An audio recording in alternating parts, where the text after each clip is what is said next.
juries. Note that Mr. Humke has not and will not be charged with violating the Constitution and his oath of office.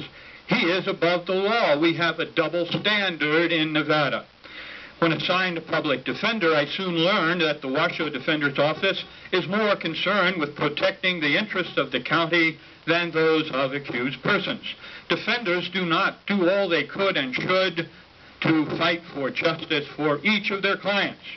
Once more, I request that my concerns be agendized for in-depth discussion during another meeting in the near future.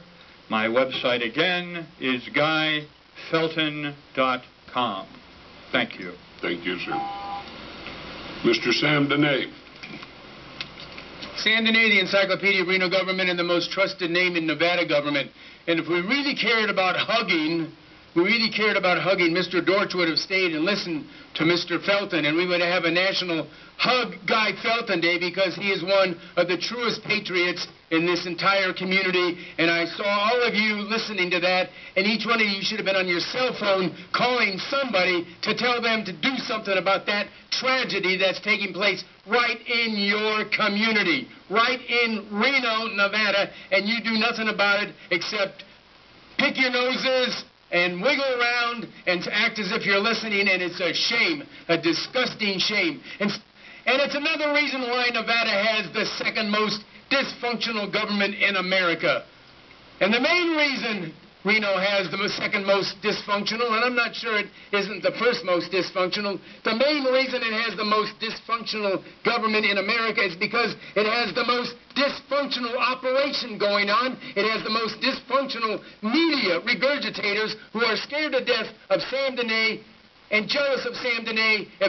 If we had honest media, Sam Dehne would be the media darling, and you all would be begging down on your knees to be able to have a chance to listen and watch Sam Dehne every single day. Instead, you sit back there worrying about where your next campaign fund is coming from, and so on and so forth, and who's going to pay you off, and who you can pay off. For instance, Art Town.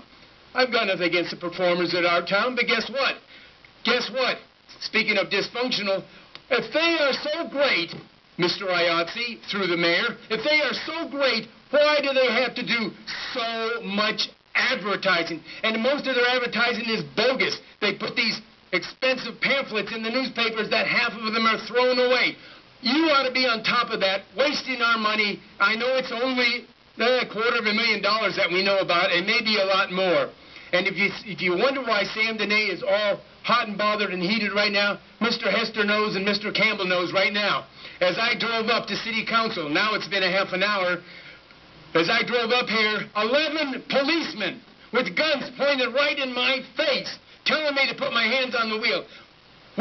Whistles blowing, and I'll tell you one thing, even Sam Dehne's heart was palpitating, and I think I'm as brave as anybody around. 11, I count, at the last count, 11, gigantic wagon, pointing their guns at me. Put your hands on there. And I love the police, and you well know it. I've spoken in favor of Reno police more than all the citizens added together. But this was, and maybe they were doing their job, but I'm telling you right now, something, you know what was the worst part about it? What it was they misread a license plate and said I thought I had a stolen car. And I'll tell you one thing, if Mr. Felton went in jail for holding up a little finger of giving somebody the finger, and he got cops after him, think about all the cops that came after Sam Dehne for a supposedly stolen car, and it was definitely Sam's own car, no question about it. The worst thing about it all, Mr. Mayor, out of all those cops, only 3 of them claim to know who Sam Dehne is. Okay. Have no other public comment.